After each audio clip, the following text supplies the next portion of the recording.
Και βλέπεις την ομάδα στην οποία έχεις μπει, την ομάδα των μαχητών, ας πούμε, έχεις αίσθηση ποιοι θα είναι οι άλλοι, οι διάσημοι, τους ξέρεις, σας έχουν ανακοινώσει? Κάποιους ναι, κάποιους όχι, γιατί όλοι μας είχαμε έτσι κουβέντες ποιοι θα μπουν και συζητούσαμε.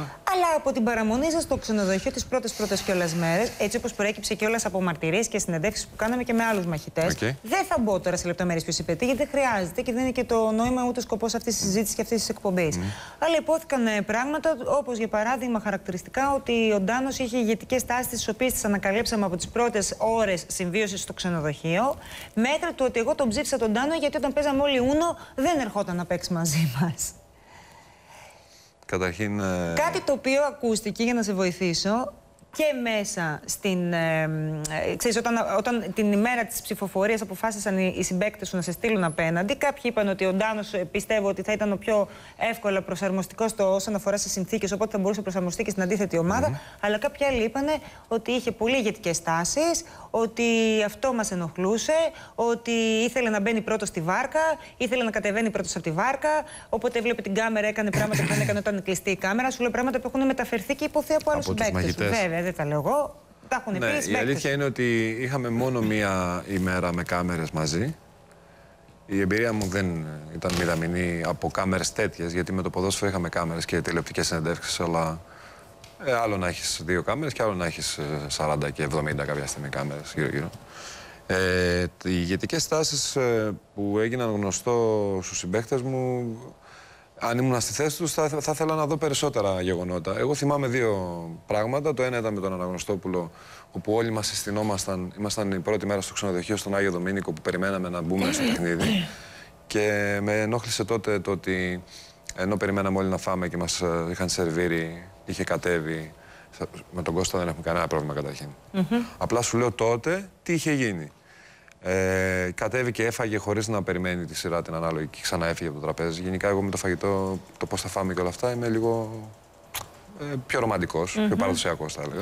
Το είδαμε, είναι και θέμα που θα αφήσουμε και στη συνέχεια της κουβέντας. Και ο άλλος, το οποίο το συζητήσαμε μετά από την διαμάχη, την λεκτική που είχαμε. Και κατ' εμέ έχει λυθεί. Είχατε λεκτική διαμάχη με τον...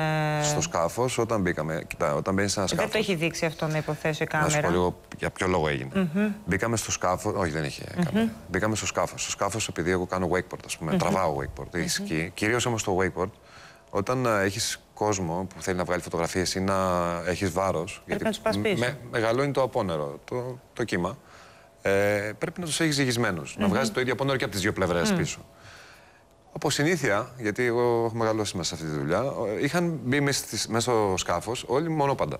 Και είπα επειδή καθόμουν με τον οδηγό, λέω, δεν θυμάμαι στον Κώστα, δεν είχα πει στον Κώστα, σε άλλους 2 τέλος πάντων, δεν θυμάμαι ποιον. Λέω, μεταφερθείτε απ' την άλλη για να μην βγαίνει έτσι στο σκάφος.